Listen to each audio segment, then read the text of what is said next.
lebih mulia daripada tumpah darah para mujahid fisabilillah.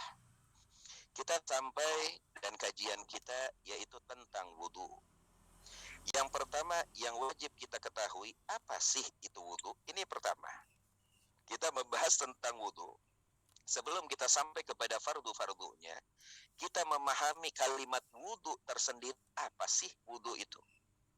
Al-wudu itu terambil dari kosakata al-wadha'ah. Ingat, wudu terambil dari kalimat al-wadha'ah. Apa itu wadha'ah? Al-husun wal jamal. Artinya wadha'ah yaitu keindahan dan kecantikan.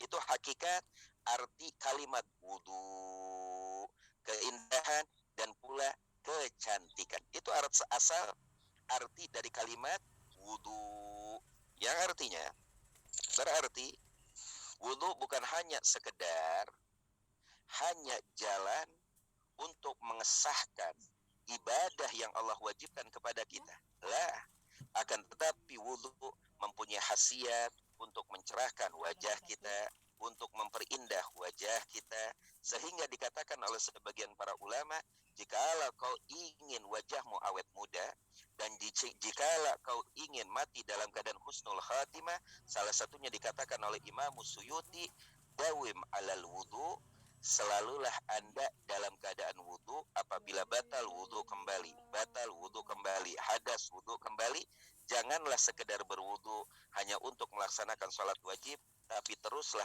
Anda selalu dalam keadaan wudu. Itu bisa memperindah wajah kita, awet muda wajah kita, mempercantik wajah kita, bahkan nilai yang paling tinggi kata Imam Suyuti, bisa menyebabkan mati kita dalam keadaan husnul khotimah. Ini keutamaan wudu yang sangat luar biasa. Berarti kita paham bahwa kalimat wudu tersendiri terambil dari wadha'ah. Apa artinya wadha'ah? Kecantikan dan keindahan atau nur, cahaya yang terpancar dari wajah-wajah orang-orang berwudu. Maka para ahli ma'rifah billah, para aulia Allah subhanahu wa ta'ala bisa membedakan wajah yang cantik yang tidak pernah berwudu dan wajah yang sederhana tapi sering berwudu. Maka mereka akan memandang dengan cahaya iman. Maka wajah yang sederhana tersebut lebih terpancar cahaya dan keindahannya daripada wajah-wajah yang cantik tapi tidak pernah melaksanakan wudu. Sungguh indahnya wudu bukan hanya manfaat untuk menjadi pintu tatkala Anda menjalankan kewajiban saja, akan tetapi bermanfaat untuk keindahan, kecantikan, kesegaran, kebugaran terhadap diri kita, terhadap wajah kita, dan pula terhadap muka kita. Subhanallah. Berarti kita sudah paham al-wudu yaitu terambil dari wadha'ah, yang artinya keindahan, kecantikan, cahaya. Itu arti dari ba'da wudu. Di dalam kalimat wudu tersendiri. Lalu apa sih arti kata wudu menurut konteks syariah? Menurut konteks syariah, wudu ismun li ghasli a'dha'a makhsusatin bin niyati makhsusah.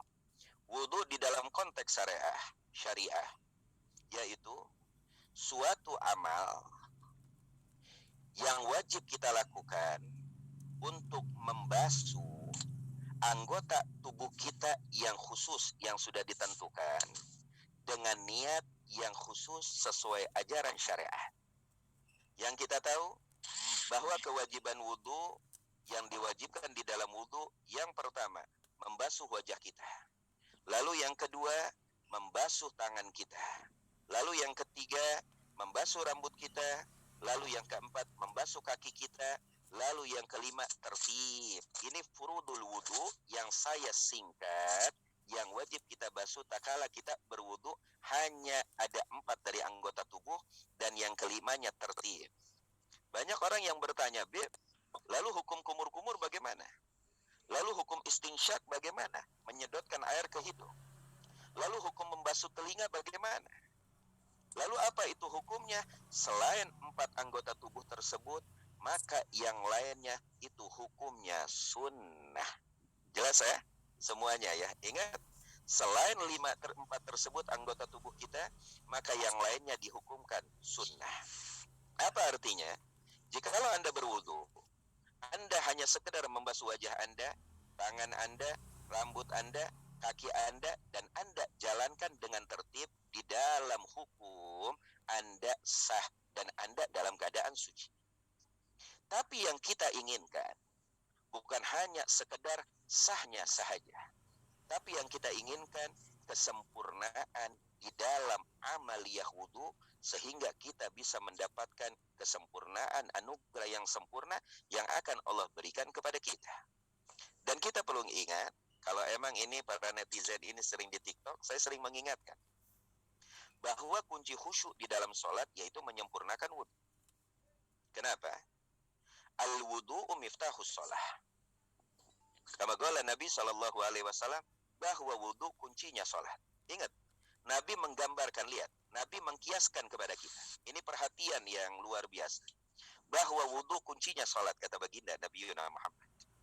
Yang artinya, kalau kunci sudah sempurna, pintu sudah pasti terbuka. Kalau kuncinya bengkok, sulit untuk terbuka pintu tersebut. Kalau kuncinya hilang, apalagi pintu tidak akan terbuka. Maka Nabi menggiaskan kepada kita bahwa wudu kuncinya sholat.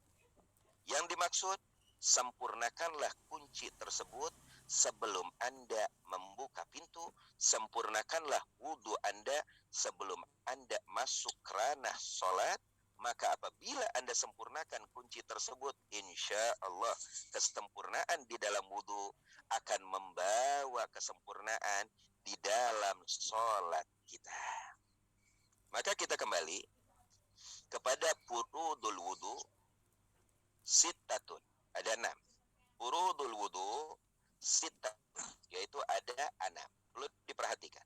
Furudul wudu sittatun, ada 6. Apa itu yang pertama? An-niyah. Ini yang paling penting buat para bunda, para mas. Ini yang paling penting. Kebanyakan orang di dalam ibadah tidak memahami niat, maka ibadah menjadi tekor. Kebanyakan dari kita tidak memahami apa yang perlu dibaca dengan niat dan di mana tempatnya niat, dan apa yang dituju dengan niat tersebut, maka akan menjadikan ibadah kita tekor.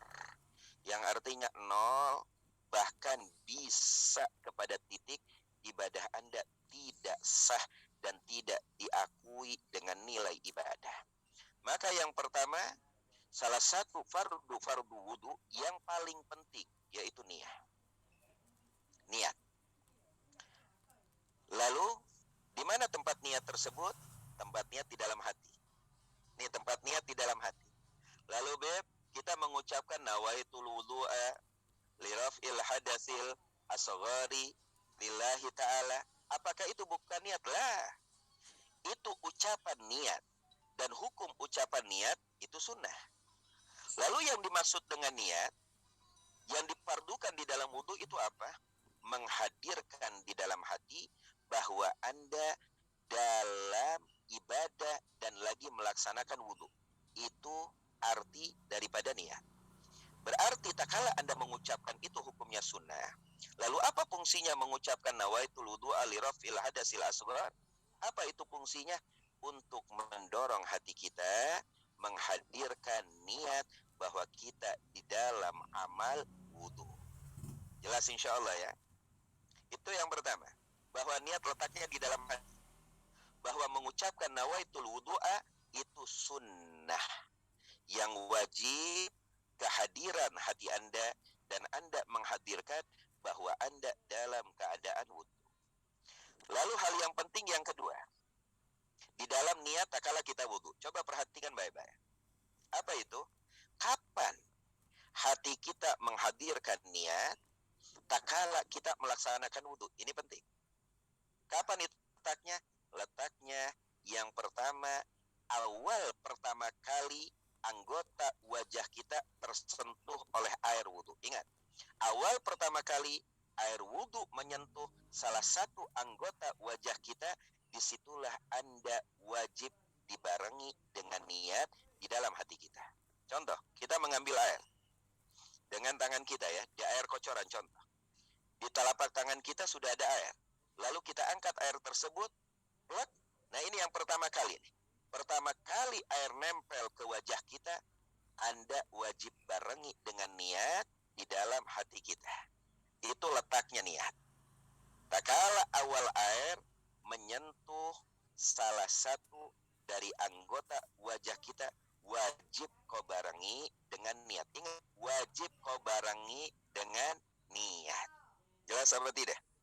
Jelas ya? Insya Allah ya. Nah, ini hal yang paling terpenting di dalam wudhu dan pula di dalam ibadah-ibadah yang lain, yaitu niat.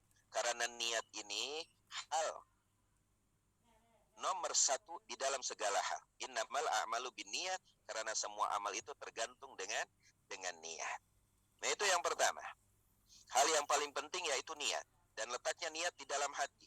Lalu kapan kita menghadirkan hati bahwa kita dalam keadaan wudhu? Ingat, saya ulang lagi, tak kala pertama kali awal air menyentuh wajah kita, di situ Anda wajib barengi dengan niat yang terucap di dalam hati kita.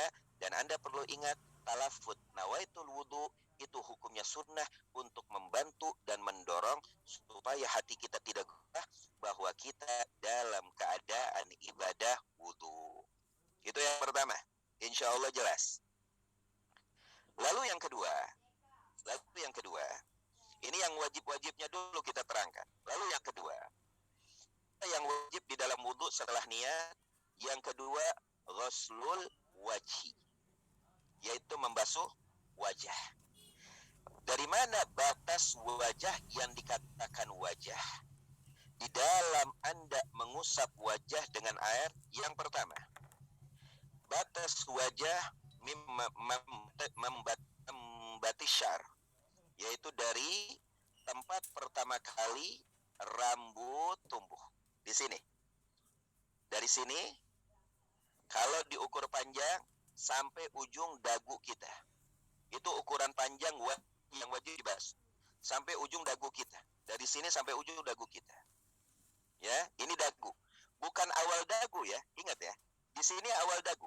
Tapi lihat, ujung tulang. Di dalam dagu kita, di situ ada ujung tulang yang menikuk. Kalau kita pegang dagu nih, dari sini set, menikuk. Nah, di sini ada ujung.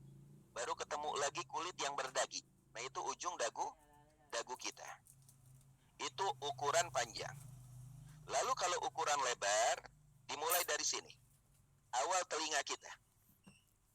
Ini awal telinga kita, di sini nih ada daging sedikit ya. Itu dari telinga kita. Lalu yang kedua, sampai telinga yang belah kanan. Nah, ini kalau ukuran lebar, tak kala kita membasuh wajah kita. Ya, itu yang dinamakan al-wajhu, yang wajib dibasuh tak kala kita berwudu. Dari tumbuhnya rambut sampai ujung dagon, yaitu dagu kita. Dari awal telinga, di sini ada daging, sampai ujung daging telinga sebelah kanan, itu ukuran yang dinamakan wajah, yang wajib terusap dengan air wudu. Setelah kita tahu tentang batas yang dinamakan wajah, salah satu fardu yang kedua di dalam wudu, ada hal yang penting. Ini yang perlu diingat. Apa itu hal yang penting? Ingat, hal yang penting di dalam wudu, terkadang orang berwudu seperti ini, lalu setelah melewati hidung, tangan kita akan loncat ya. Tangan kita akan loncat seperti ini. Nah, orang banyak lupakan lubang hidung kita, lubang hidung kita, ini dohir yang masih terlihat dari lubang hidung kita, itu masuk di dalam kategori wajah yang wajib terbasuh dengan air wudhu. Harus hati-hati. Karena kita berwudhu seperti ini, lalu hidung loncat. Tuh. Nah, ini jarang kesentuh. Harus hati-hati. Ini jarang kesentuh. Sedangkan awal lubang kulit, lubang dari hidung kita, itu masih masuk di dalam kategori kulit wajah yang wajib tersentuh dengan air wudhu. Nah, mungkin, maaf ini bukan ngeledek ya, mungkin kalau yang hidungnya pesek masih enak ya, loncatnya nggak terlalu jauh ya. Tapi kalau yang hidung mancung kayak saya, loncatnya langsung tuh. Kan seperti itu ya, Bunda tuh. Luar biasa langsung. tapi banyak yang tersisa tidak tersentuh oleh air wudhu tersebut. Nah, ini yang perlu diperhatikan. Itu yang kedua. Lalu yang perlu diperhatikan, di dalam membasuh wudhu, bagaimana cara sempurna di dalam membasuh wudhu sesuai ajaran baginda Nabi Muhammad Sallallahu Alaihi Wasallam. Ambil air dengan telapak tangan kita. Ini saya lepas sedikit, jelas ya, insya Allah. Ambil air dengan telapak tangan kita. Permulaan yang kita basuh dari atas. Ingat para bunda, mas, bukan ambil air coplok begitu, bukan. Tapi ambil air mulai dari awal tumbuhnya, ditumpahkan di sini. Dari atas ditumpahkan, lalu Anda geser, dan ingat nih jempol, Anda perhatikan jempol, jempol dilebarkan. Anda geser jempol. Tuh. Seperti ini, lihat jempol. Nah, jempol terus sampai ketemu lagi. Jelas apa tidak? Saya ulang, cara membasuh yang sempurna sesuai ajaran sunnah, Anda ambil air. Dimulai dari atas, lalu Anda basuh ke bawah seperti ini, lihat jempol, terus geser jempol, ujungnya jempol, lalu terkena sampai ke ujung. Itu cara membasuh muka yang sempurna sesuai anjuran syariat baginda Nabi Muhammad Sallallahu Alaihi Wasallam. Lalu saya berikan tambahan, bagaimana barangkali ada yang suaminya bewokan ya di sini ya, suaminya yang punya brewok ya, apa bagaimana? Nih maaf, contoh seperti saya bewokan ya, Habib saya masih sedikit lagi tumbuh, belum semuanya bewokan Habib saya. Nah bagi ini tambahan, barangkali kita punya suami atau anak ya, atau saudara-saudara kita yang Allah berikan brewok seperti ini. Nah apa hukumnya brewok di dalam wudhu?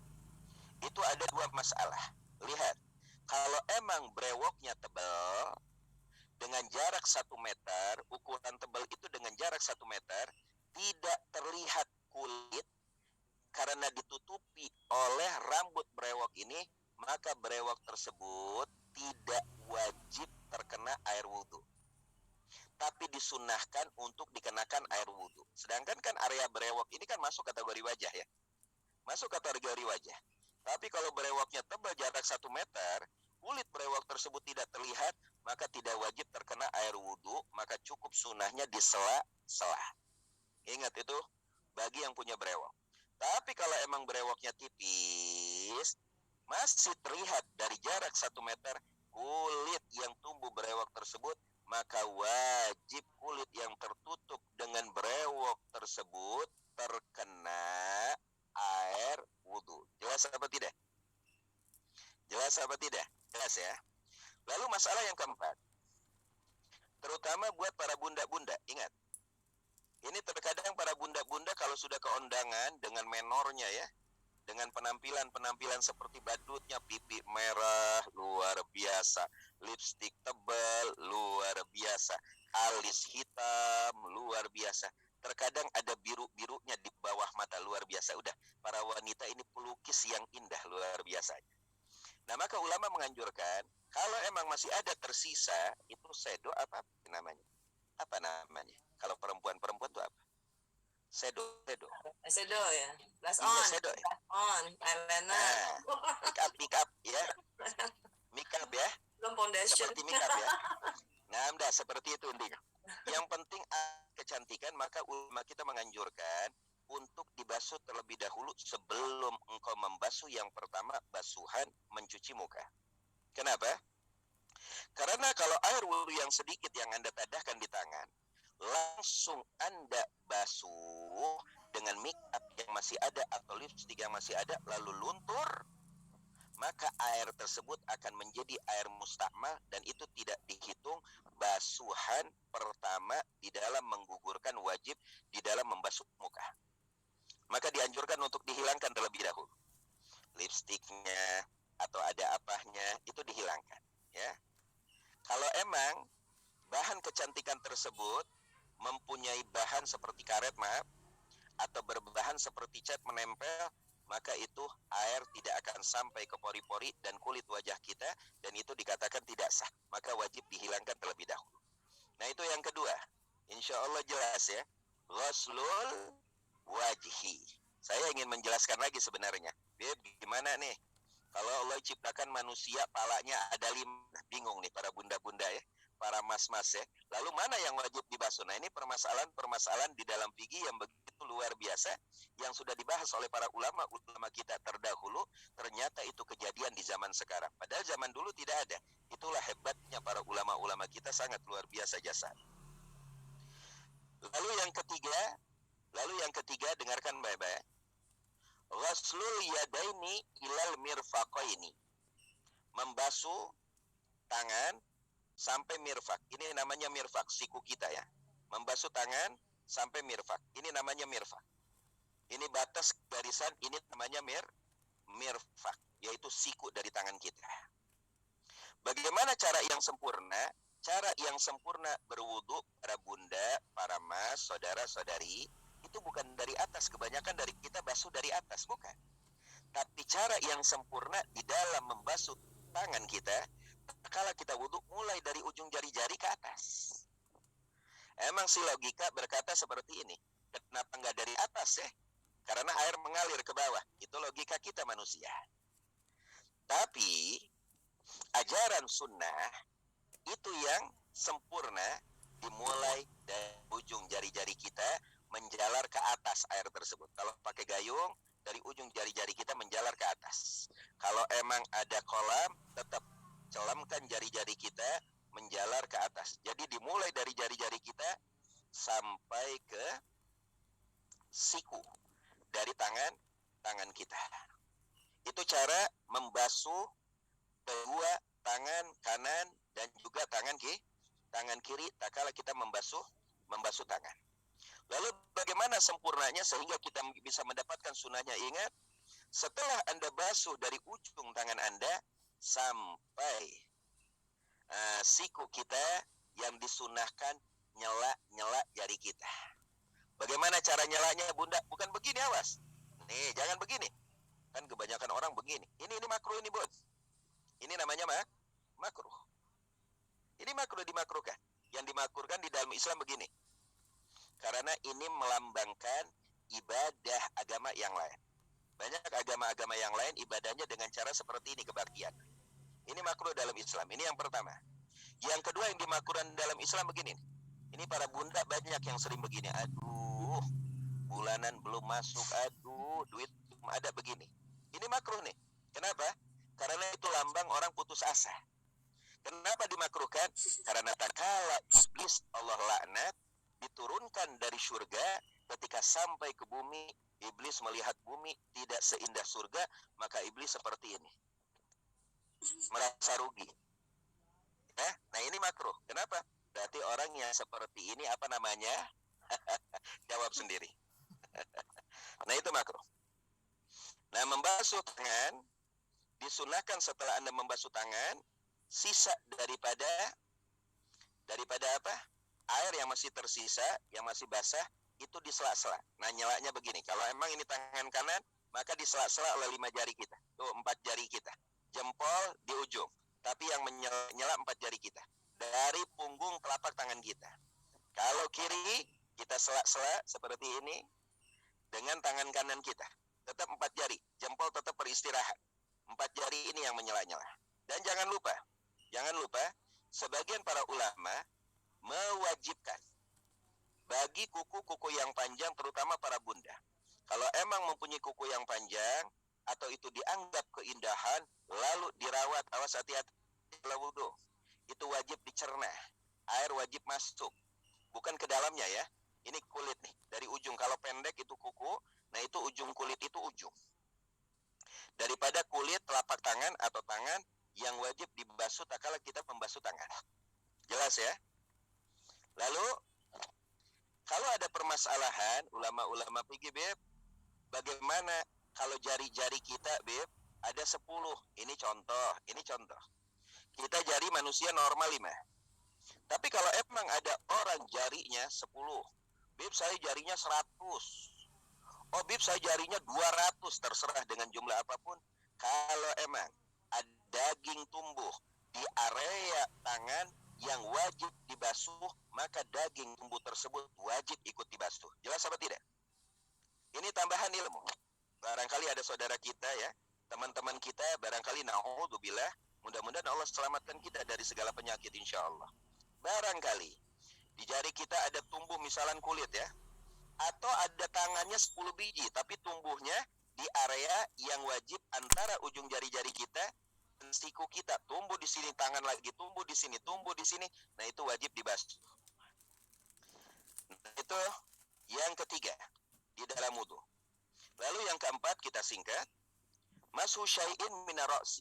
Nah, ini kewajiban yang keempat, membasuh rambut. Lalu karena kita semua mayoritas madhab Imam Syafi'i ya, kita tidak akan beralih kepada madhab Hambali, Maliki atau madhab yang lain. Kita fokus kepada madhab Imam Syafi'i yang kita anut dan mayoritas di negeri kita Indonesia, yaitu diwajibkan untuk membasuh ya syai' minar ra'si. Dikatakan di sini bukan minas sya'ri. Sya'ri itu rambut. Tapi dikatakan di sini membasuh sebagian daripada kepala kita. Habib, bukannya yang wajib dibasuh itu rambut? Iya, benar. Tapi kenapa kalimat di dalam kitab fikihnya kepala? Bukan dikatakan rambut. Sedikit daripada kepala kita. Apa manfaatnya? Kalau emang kita berambut, maka kita bisa membasuh. Kalau ada orang Allah botakan mutlak, tidak tumbuh rambut, bagaimana dia membasuh rambutnya ya? Makanya di sini dikatakan minar roksi, yang artinya yang diwajibkan itu kita membasuh rambut walaupun 3 helai, itu dikatakan sah. Di dalam mazhab Imam Syafi'i itu sah. Walaupun 3 helai rambut. Yang penting rambut yang tidak keluar dari batas kepala. Ini batas kepala nih, selingkaran. Ini batas kepala. Nah, bagaimana dengan para ibu-ibu yang rambutnya panjang sampai ke punggung ya, atau sampai ke mata kaki ya, seperti kuntilanak? Nah, bagaimana? Apakah boleh bib saya membasuh ujung rambut panjang saya? Rambutnya diangkat, ujungnya doang, kelepek pakai air sah apa tidak? Tidak sah. Kenapa? Karena sudah keluar dari batas area yang dinamakan kepala. Tapi kalau bunda membasuh di sini, Habib saya mau membasuh di pinggir saja sah, atau belakang sah, yang penting tidak keluar dari koridor batas kepala. Mana batas kepala? Ini kepala. Sampai akhir tumbuhnya rambut kita yang dinamakan batas kepala. Kalau masih di area batas kepala, itu walaupun 3 helai rambut di dalam madhab Imam Syafi'i sah. Ini di dalam madhab Imam Syafi'i ya. Tapi afdolnya bagaimana? Afdolnya seperti ini. Maaf, afdolnya seperti ini. Basuh tangan kita. Kalau tangan kita sudah basah, maka letakkan ujung jempol kita, jari jempol kita di telinga. Seperti ini. Letakkan di telinga ya. Lalu lebarkan tangan kita, lalu goyangkan tangan kita seperti ini. Begini, Bud, ya. Di sini sudah diletakkan sini, Bud. Nah, ini tetap di sini telinga. Ini di telinga ya. Tuh. Lalu letakkan di sini, di awal tumbuhnya rambut. Lalu digencetkan seperti ini, maaf. Tuh, digepengkan. Lalu ke belakang. Seperti ini. Sudah ke ujung rambut, lalu tarik lagi.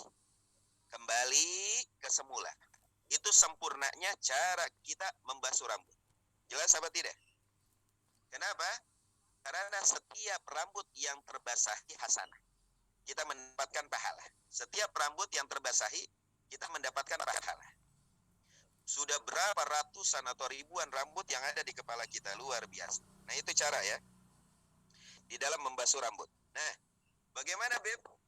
Dengan mereka yang botak permanen, atau dengan mereka yang mempunyai penyakit sehingga rontok rambutnya, maaf, bagaimana cara mereka membasuh? Apakah masih mendapatkan keafdoliahan membasuh yang sempurna? Nah, walaupun mereka yang sudah botak permanen, yang tidak ada rambutnya, tetap keafdoliahan di dalam membasuh kepala sempurnanya seperti tadi yang saya gambarkan. Dan tidak akan berkurang sedikit dari pahala pun, walaupun tidak ada tumbuh rambut satu helai pun, yaitu botak permanen. Nah, itu membasuh rambut. Yang keempat. Lalu yang kelima, ini yang kelima dari anggota tubuh yang wajib ya, yang kelima. Yaitu ghuslur rijlain ilal ka'bain. Membasuh telapak kaki kita ma'al ka'bain. Bersama mata kaki. Ingat ya, di sini kalimatnya bukan sampai ke mata kaki. Kalau kalimatnya sampai awal mata kaki, batas awal mata kaki, berarti mata kaki tidak masuk. Tapi di sini yang wajib ma'al ka'bain. Berarti telapak kaki kita sampai mata kaki kita itu wajib terbasuh full. Berarti sampai ujung mata kaki kita. Itu yang wajib, ya, di dalam membasuh kaki kita. Lalu bagaimana cara sempurnanya? Ingat, tetap membasuh kaki dari ujung jari-jari kaki kita salurkan sampai ke atas mata kaki kita.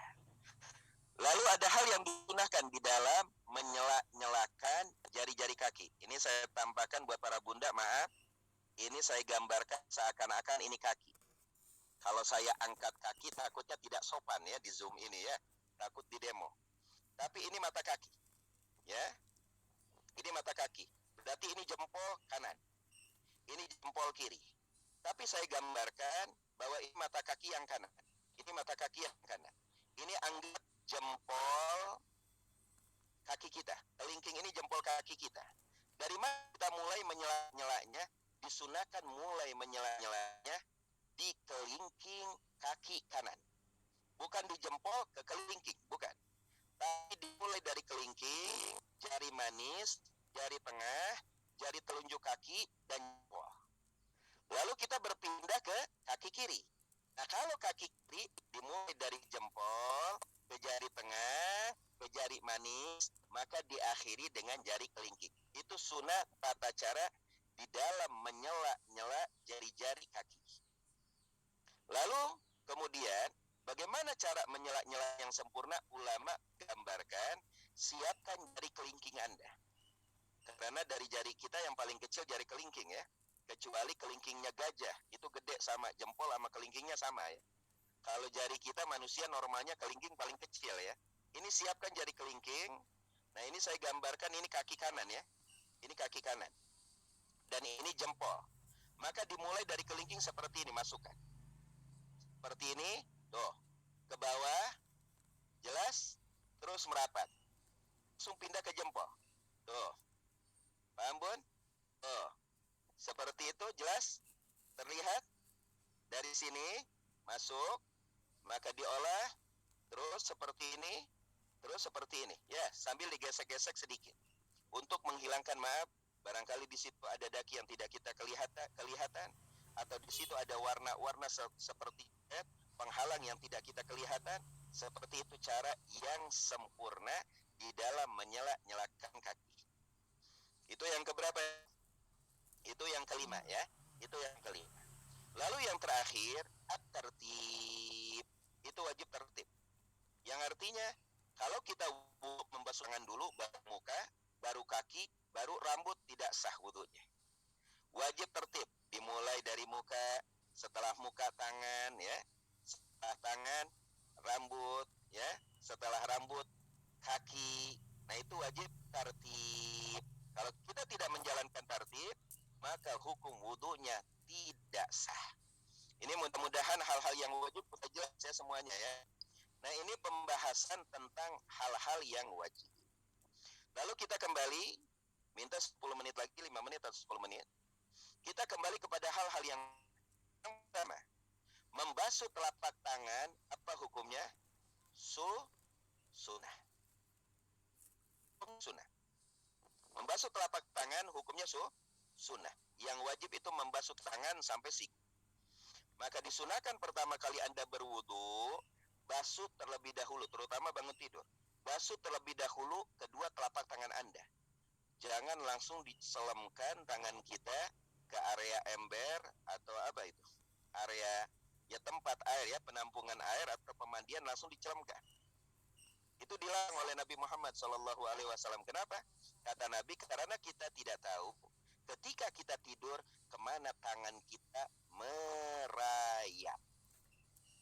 Di sini ada hal yang penting. Ini ada hal yang penting. Apa itu? Apa hukumnya ilar? Coba dibuka, ini mic-nya dibuka dong. Para bunda, saya kayak ngomong sama patung ini dari tadi. Nggak ada komentar-komentar. Sampai berbusa. Penting nggak hukumnya ilar? Maaf, bukan saya mau berkata jorok.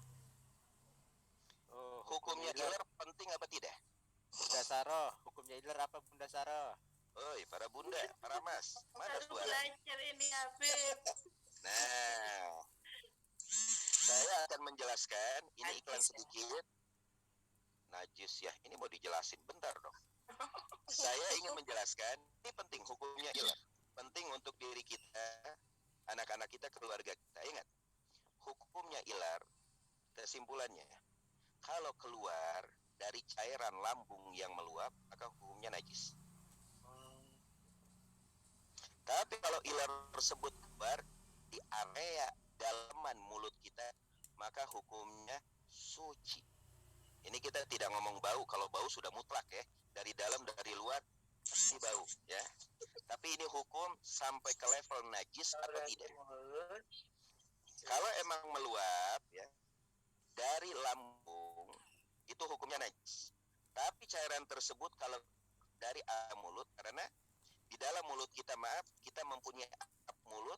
Itulah salah satu hikmah Allah, mulut kita nggak kering, terus keluar cairan. Kalau emang atap mulut kita sudah habis dari keluar cairan, jamin kita sariawan seumur hidup ya. Itu kan dari atas tuh. Terus ada cairan, air ludah keluar, subhanallah ya. Settingan Rabbul Alamin. Itu kesimpulannya. Lalu bagaimana gambarannya? Ingat, kalau Anda ingin tahu, kan kita tidur. Mana tahu itu cairan keluar dari lambung atau dari mulut, kan tidur, Beb. Mana sadar saya. Oke. Ulama menggambarkan supaya Anda bisa mengetahui bahwa air liur tersebut atau iler tersebut keluar dari ma'dah, lambung kita, atau dari area dalaman mulut kita. Lihat gaya Anda tak kala Anda bangun dari tidur. Apa itu? Apakah kepala Anda lebih tinggi dari perut Anda, atau kepala Anda sejajar dengan perut Anda, atau kepala Anda lebih bawah dari perut Anda? Dua dari gambaran tersebut najis. Satu dari gambaran tersebut tidak najis. Apa yang najis? Apabila Anda tidur perut dengan kepala staf, itu sudah dijamin najis. Karena kemungkinan luapan dari lambung kita bisa mengalir hingga keluar dari mulut kita. Gambaran yang kedua, apabila lebih rendah dari perut kita, apalagi itu sudah dipastikan. Karena kalau selang sudah dijungkirkan sedikit, air udah pasti mengalir kencang ya dari ujung ke ujungnya. Tapi kalau posisi Anda bangun, Anda melihat ternyata kepala Anda dengan bantal lebih tinggi dari perut Anda, situ kita bisa meyakini bahwa ilar kita hukumnya suci. Tapi tetaplah ilar, tidak akan berubah menjadi laler. Nah, jelas ini semua? Nah, Jelas. awal kita basuh 3 kali. Setelah basuh 3 kali, baru kita basuh, mulai masuk di dalam kategori wudhu, membaca Bismillahirrahmanirrahim.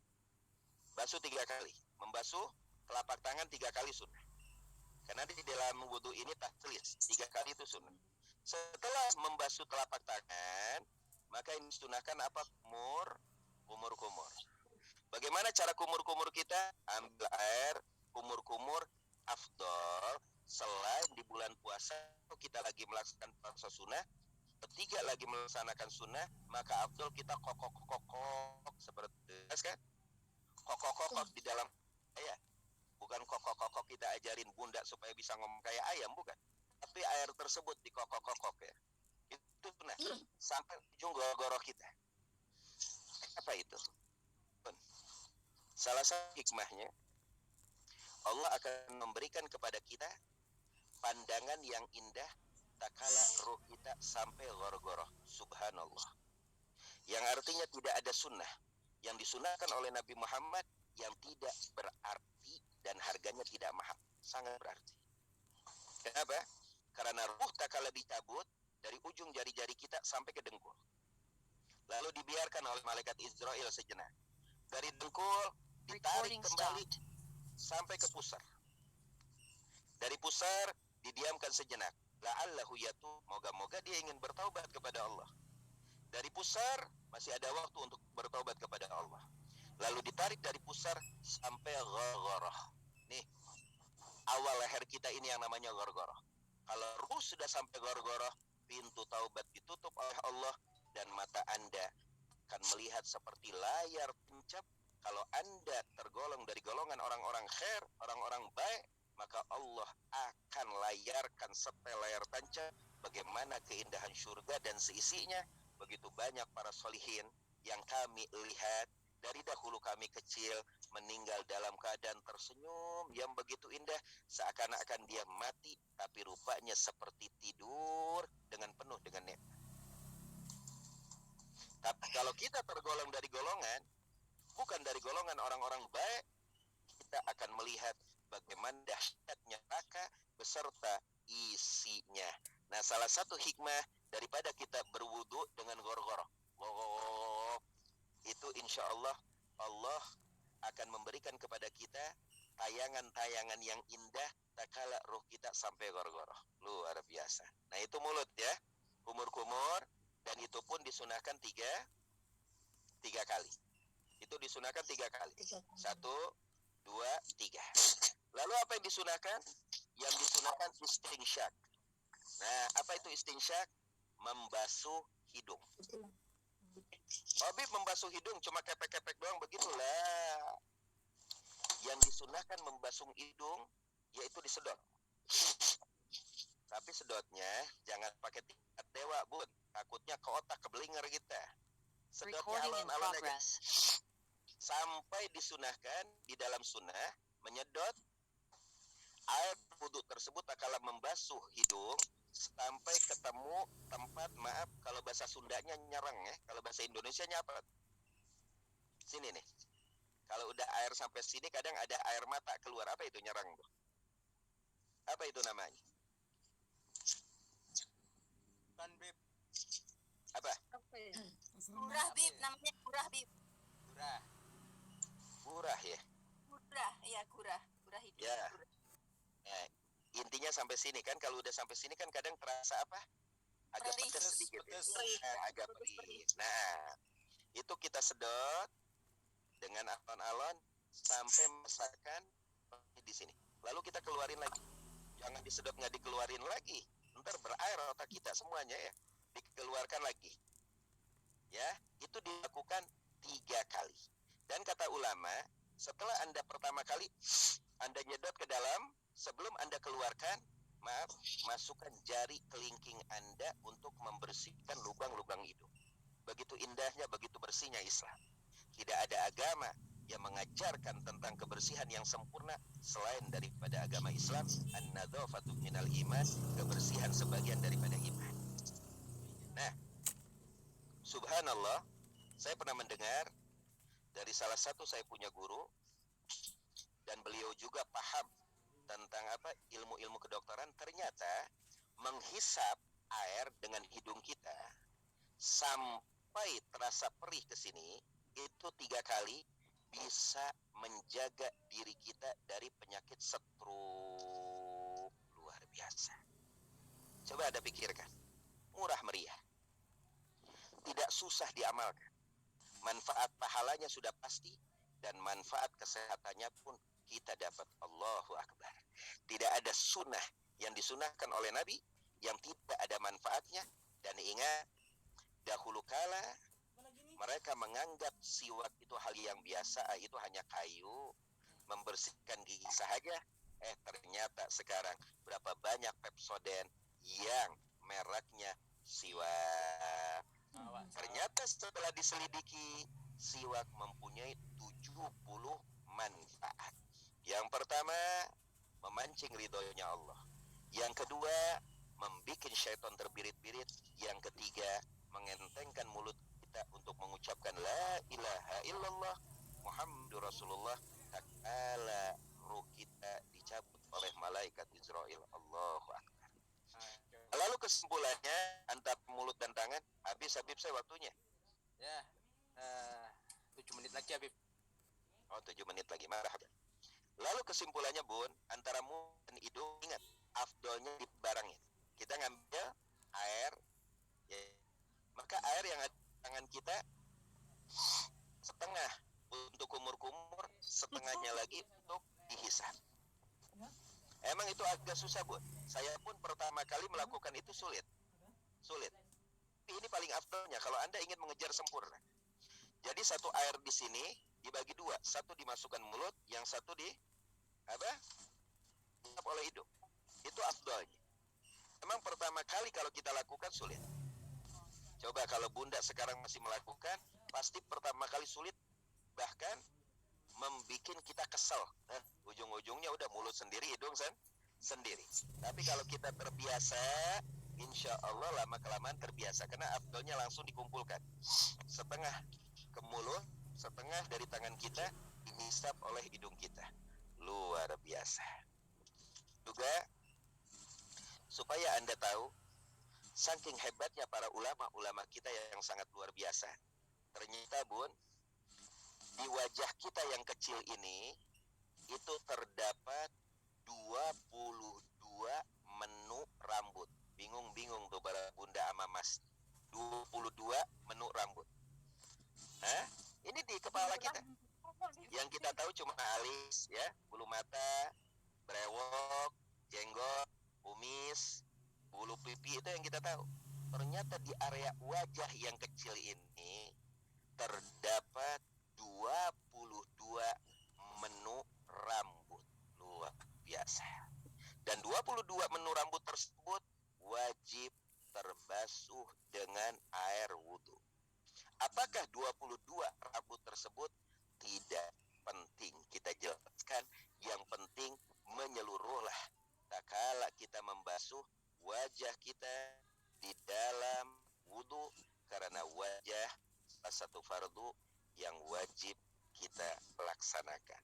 Wallahu a'lam bishawab. Semoga manfaat. Jelas apa tidak para Bunda, para Mas, jelas apa tidak? Jelas ya? Bisa dipahami ya? Insyaallah. Alhamdulillah. Masya Allah. Oke, Alhamdulillah. kita membuka sesi tanya jawab Bib. Tadi Mas Dani itu Bib, yang namanya Mas Dani Muhammad Ramdan itu tadi sambil live sambil begini Bib, goyang-goyang martabak Bib. Oh, goyang martabak. Masya Allah. Yang mana Mas Dani, yang mana Bib? Hadir. Oh, Mana Mas Dani? hadir Bib. Oh, Mas Dani, Masya Allah kayak Ariel mukanya. Silakan Salam untuk Bunda. cinta, salam kenal. Nah, untuk mas-mas, untuk bunda-bunda yang bertanya, apapun pertanyaannya insya Allah dijawab, mau terkait hukumnya, mau terkait wudhunya, ataupun solusinya, dan lain sebagainya, silahkan. Ini untung bukan di TikTok, kalau di TikTok kan susah bertanya. Nah, ini di room seperti ini, silahkan yang mau bertanya. Ini Bunda Pipin, Habib Ali, Bunda Pipin alhamdulillah merasa bahagia malam ini karena live-nya tidak sambil kerja, Beb. Kalau kemarin kan sambil kerja, Beb. Oh, Masya Allah, Masya Allah. Betul. Tabarakallah. Itu Beb, ada yang namanya Bunda Hana, Beb. Bunda Hana ini setia banget, Beb. Tuh, lihat, Beb. Masya Wajahnya Allah. nyenengin, pakai headset, pakai Masya Allah. Beb. Udah siap bener-bener mau timba ilmu. Masya Allah, Masya Allah. Yang penting seperti ini para saudara-saudari teman, ilmu semakin digali semakin dalam, dan ilmu semakin dikaji semakin penasaran. Itu dampaknya ilmu luar biasa. Nah, Bib, mau nanya dong, Bib. Saya kan pakai kutek. nah, Tapi kuteknya ini kutek apa, udah lama ya, habis 10 tahun saya pakai. Kuteknya kutek halal. Katanya sih kalau ngambil wudhu dia masuk ke jari-jari gitu. Apa ini nggak bikin basah atau gimana ya, Bib? Tapi kalau baca dari apa namanya komposisinya ini halal, terus airnya bisa meresap ke dalam kuku kita. nah, Di sini ini pertanyaan yang begitu penting, terutama buat para wanita ya, yang menggemari macam-macam kutek ya, terutama buat para wanita. Apa hukum kutek di dalam kitab berwudu? Karena yang kita pahami, para ulama pahami, sehingga yang namanya kutek itu selalu dimasukkan di dalam kitab-kitab fikih, itu khusus dengan kutek. Yang artinya, yang kami pahami, yang namanya kutek itu zatnya seperti cat atau lem. Itu aja kesimpulannya. Jangankan kutek, getah pun tidak boleh. Yang penting apapun yang menempel di kuku kita atau di area yang wajib dibasuh tatkala kita wudhu, ingat, yang tidak bisa sampainya air ke kulit tersebut karena tertutup dengan bahan-bahan seperti kutek, seperti cat, seperti lem, dan jangan lupa getah pun itu salah satu yang menghalangi air sampai ke anggota tubuh yang wajib dibasuh. Nah, itu tidak sah. Maka di sini permasalahannya bukan halal atau bukan haram, Bun. Bukan halal atau bukan haram. Tapi di dalam wudhu ini pembahasannya apakah sampai air tersebut kepada kuku kita. Karena dohir kuku ini salah satu anggota yang wajib terkena air. Betul, Bunda? Karena yang kami pahami dan para fuqaha pahami bahwa kutek itu mempunyai zat, seperti zat cat ya, atau lem. Nah, kalau emang warna tersebut masih sampai kepada pori-pori, hukumnya sah. Yang penting sampai tembus ke dalamnya. Tapi biasanya bahan-bahan yang bisa tembusnya air itu pada umumnya itu apa? Akan luntur. Itu tandanya bahan yang dimana air tersebut masuk dan mengenai kulit tersebut, itu bahan tersebut akan luntur apabila terkena sekali, 2 kali, atau 3 kali. Memang bahan tersebut tidak luntur, itu boleh diprasangkakan zatnya seperti cat dan pula seperti lem. Nah, lalu bagaimana dengan Bunda? Ya lebih baik dihilangkan terlebih dahulu, kalau saran saya. Kecuali di masa-masa libur ya. Kalau yang kutek dari henna itu bisa, Bib, itu dari Arab Saudi. Oh, kalau henna boleh. Kutek dengan henna beda. Kalau kutek yang itu, Bib, yang dari Cina itu buatan itu ada baunya kayak cat itu nggak bisa, Bib, itu kan nggak tembus air itu, Bib. Nah, kalau emang penting begini, kalau henna itu asli pewarna itu nggak apa-apa. Karena yang nempel warnanya, zatnya kalau sudah kering bisa dihilangkan. Itu yang nempel henna-nya, warnanya. Dan apalagi kita memakai henna ya, benar asli dari daun henna itu mempunyai manfaat yang begitu besar di dalam di dalam pengobatan Nabi Muhammad SAW. Itu henna itu bermanfaat buat gondokan. Kalau orang gondok ya, leher gondok itu manfaat. Dan pula manfaat kalau memang ada yang lebam dari badan kita, pakai henna itu manfaat. Dan juga manfaat pakai henna, maaf, kalau orang-orang sudah kenal tuh yang namanya cantengan ya. Kadang kan kalau cantengan itu di ujung-ujung kuku tuh ada yang namanya selah kuku itu, gitu. Nah, cantengan seperti itu tuh manfaat. Ternyata henna itu obat. Dan Nabi Muhammad SAW mewarnai rambutnya, dan apabila ada yang sakit memakai henna. Jadi kalau dia yang komposisi zatnya itu yang luntur, yang menyerap air, memang suka luntur sih ya sih, Bib. Berapa kali lupa. Nah, kalau terkena air luntur berarti dia tidak mempunyai zat cat atau zat seperti lem. Seperti itu. Ada yang permanen. Udah Yunanda kalau pakai itu yang dari Arab Saudi itu ada tulisan henna itu halal, apapun. Kalau yang dari Cina itu nggak boleh kita, karena memang itu bukan buat orang muslim lah, bukan buat perempuan muslim, ada buat perempuan muslimah sendiri, Bunda. Boleh kalau ada rekomendasinya, Bun. Kalau ini udah hampir 10 tahun saya pakai. Memang beli. Banyak, nanti aku kirimin linknya ya, Bun ya. Iya. Bunda, sebentar. 5 menit ya, permisi sebentar aja ya.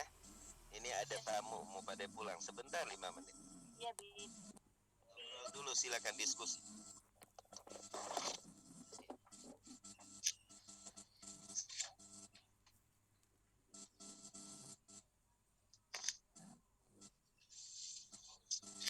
Ada yang tanya Habib Ali, nanti untuk minggu depan apa Bib kajiannya gitu, bocoran gitu.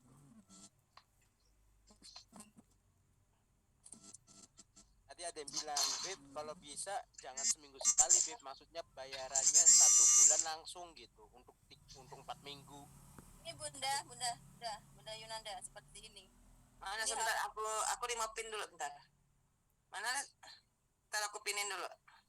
Zahra dari Arab Saudi. Iya. Saya kalau bisa yang sebulan sekali gitu pembayarannya nggak sedikit sekali. Beli di mana itu, Bu? Oh, iya. Ini dari Arab Saudi nih, teman aku yang ngirim.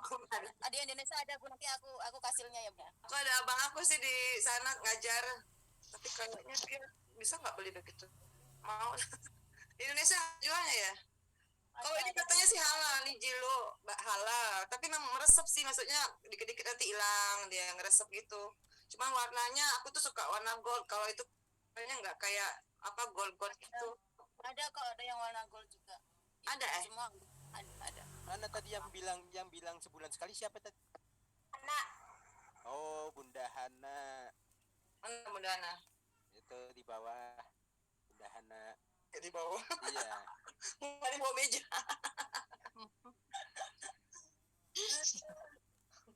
Habis saya lucu ya kalau jadi moderator itu ya di TikTok ya. Maksudnya Bunda Hana itu Bahasa iya pembayarannya sabar. sebulan sekali gitu, Bib. Kalian itu dirangkap gitu, Bib. Selama 1 bulan itu setiap minggu tapi dirangkap gitu, boleh kan?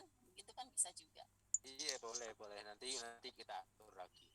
Ya. Oh, Ya banyak Bib yang mau ikut teman. Oh mau aku nggak punya duit. Masa gua bayarin muaah ya kan? Punya duit. ya kan, dia mau tanya. Beb, itu Bunda Saro tadi mau bertanya, Beb. Bunda Saro.